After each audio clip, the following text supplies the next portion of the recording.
Israeli police have detained 5 female activists at the Western Wall for wearing prayer shawls, which Orthodox tradition sees as being solely for men. The incident occurred during a monthly prayer session by the Women of the Wall, a group opposed to police-enforced Orthodox controls at one of Judaism's most sacred sites, where worshippers are segregated by gender in accordance with strict tradition.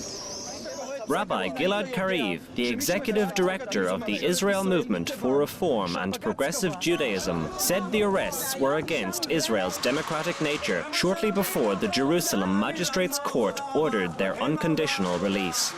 What we saw today is another troubling development in this situation. There is a direct link between breaching the rights of women to pray next to the wall and the fact that the police is acting in a violent way against Knesset members. And this is not only a battle over the right of women, to pray next to the wall. This is a battle over the democratic soul of the state of Israel. This is a Jewish and a democratic state. It means that this state should treat all Jewish streams in an egalitarian and equal way and respect human rights of all of its citizens. This is not what we saw today, unfortunately. And if the government will continue through the police with this behavior, there will be no foundation for a dialogue and a compromise in this holy site. Tamar Zandenberg, a member of the Knesset, who was visiting the holy site as an act of solidarity with the Women of the Wall, said that the recent arrests showed that the government was working in collaboration with the chairman of the Jewish agency, Natan Sharansky, who they said had no intention of arranging a section of the wall for mixed prayer. Only yesterday we saw Sharansky's plan to have an equal place in the Kotel for prayer, and the next thing we see this morning is arrests.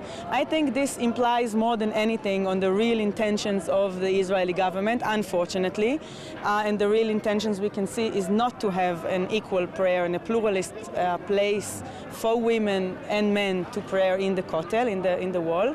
The group's monthly gatherings at the Western Wall often end with arrests of women who don prayer shawls or read publicly from holy scriptures. Israeli police spokesperson Mickey Rosenfeld said that any women seen wearing a prayer shawl called a talit or tefillin would be arrested, and that the police are playing a difficult role trying to safeguard the traditions of different strands of the Jewish faith.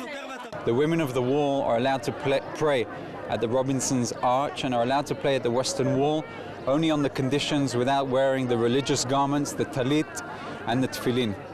And therefore the Israeli police will abide and keep to the High Court decision, which is to prevent anyone who is in fact wearing tefillin at the Western Wall will be arrested. The Israeli police are dealing with the situation very sensitively, and at the moment we're taking into the consideration also the possibility of a protest which might develop by religious and Haredim in the area. An Orthodox man was also arrested at the wall for setting fire to a woman's prayer book. Such scenes at the holy site have caused consternation within the reform and conservative movements of Judaism, which are predominant among Jews living outside Israel and allow men and women to pray side by side.